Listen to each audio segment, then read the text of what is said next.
আমরা হয়তো অনেকেই শুনেছি লেয়ার বেজ ওয়ার্কিং এর কথা। বিভিন্ন প্রোগ্রামে আমরা লেয়ারের বিভিন্ন ব্যবহার দেখেছি। মূলত অ্যাডোবি ফটোশপই প্রথম সফটওয়্যার যার মাধ্যমে আমরা লেয়ার বেজ ওয়ার্কগুলো খুব অ্যাপ্রোপ্রিয়েটলি করতে পারছি, এবং অ্যাডোবি ফটোশপ আসার পর থেকেই আমরা মূলত লেয়ার বেজ ওয়ার্কের যে সুফল তা ভোগ করতে শুরু করেছি। তো লেয়ার মানে কি? লেয়ার মানে হচ্ছে যে আমরা আমাদের স্টেজে যেই পেজটি পাচ্ছি, এখানে আমরা যদি এই উইন্ডোটিকে দেখি, এখানে একটি লেয়ার বক্স রয়েছে। আমরা মূলত বর্তমানে যেই লেয়ারটিতে আছি তা মূলত আমাদের ব্যাকগ্রাউন্ড লেয়ার, এবং আমরা এখানে দেখতে পাচ্ছি একটি চোখ আকৃতি।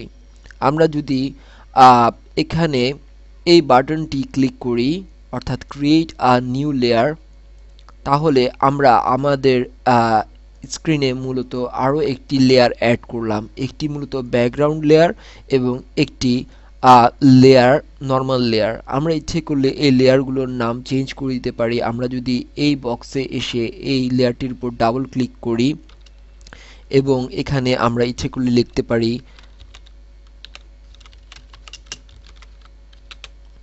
Working layer. এই লেয়ারটিতে মূলত আমরা কাজ করব এবং এটি মূলত আমাদের ব্যাকগ্রাউন্ড হিসেবে থাকবে। অর্থাৎ আমরা মূলত আমাদের স্ক্রিনে দুটি পেজ পেয়েছি একই সাথে। আমরা যদি সাধারণভাবে চিন্তা করি যে আমরা যদি দুটি কাগজের পৃষ্ঠা নেই এবং একটি অপরটির উপরে রাখি, তাহলে মূলত যেই কন্ডিশনটি দাঁড়ায়, অর্থাৎ বর্তমানে যদি এটিকে আমরা একটি পেপার শিট হিসেবে চিন্তা করি এবং এই পেপারটি মূলত এই ব্যাকগ্রাউন্ড পেপারটির উপর রয়েছে, এবং যেহেতু ওয়ার্কিং পেপারে কিছু নেই, তাই ব্যাকগ্রাউন্ড পেপারটি মূলত আমরা আমাদের স্টেজে দেখতে পাচ্ছি। এখন যদি আমরা আমাদের ওয়ার্কিং পেপারে যদি কিছু আঁকি বা কিছু তৈরি করি, অর্থাৎ আমরা যদি আমাদের ব্রাশ টুলটি নেই এবং আমরা যদি কিছু আঁকি, তাহলে আমরা দেখতে পাবো যে আমাদের ওয়ার্কিং লেয়ারটি সিলেক্ট থাকা অবস্থায় আমরা ওয়ার্কিং লেয়ারের উপরে আঁকলাম এবং আমাদের ব্যাকগ্রাউন্ড লেয়ারটি এখনও হোয়াইট আকৃতির রয়েছে। অর্থাৎ ব্যাকগ্রাউন্ড লেয়ারে আমাদের বর্তমানে কিছু নেই, আমাদের যা কিছু আছে তা মূলত আমাদের ওয়ার্কিং লেয়ারে।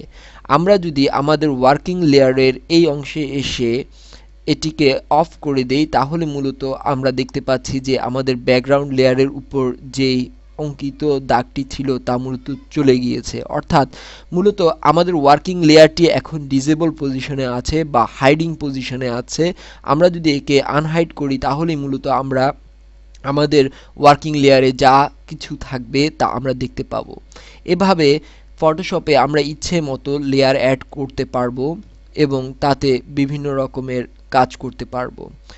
এতে করে সুবিধা এটাই যে আমি আমাদের লেয়ার ওয়ানে যা আঁকলাম তা আমাদের ওয়ার্কিং লেয়ারে যা কিছু আমাদের কাজ রয়েছে তাকে ইফেক্ট করছে না। অর্থাৎ আমি যদি আমাদের মুভ টুলটা নেই এবং আমাদের লেয়ার ওয়ান যদি সিলেক্ট থাকে এবং এই অবস্থায় যদি আমরা আমাদের স্ক্রিনে ড্র্যাগ করে ডানে বামে সরাই, তাহলে আমরা দেখতে পাবো যে আমাদের লেয়ার ওয়ানের কাজটিকে আমরা মুভ করাতে পারছি, কিন্তু আমাদের ওয়ার্কিং লেয়ারে যা রয়েছে তা মূলত আমরা মুভ করাচ্ছি না, মূলত আমাদের লেয়ার ওয়ান সিলেক্ট থাকায়।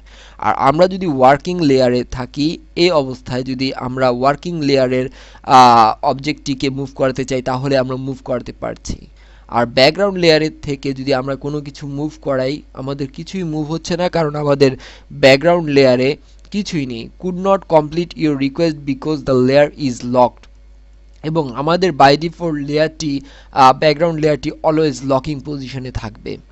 এবং ওয়ার্কিং লেয়ার এবং লেয়ার ওয়ান তাহলে ডিফারেন্ট লেয়ারে পরিণত, এবং ডিফারেন্ট যে কাজ থাকবে তা ডিফারেন্ট ভাবে। এতে করে সুবিধা এটাই যে আমরা যদি চাই যে একটি কাজ আরেকটি কাজকে ইফেক্ট না করুক, কিন্তু দুটো কাজ মিলে একটি ভালো কম্পোজিশন গড়ে উঠুক, সেই ক্ষেত্রে আমরা অবশ্যই লেয়ারের সহায়তা পেতে পারি।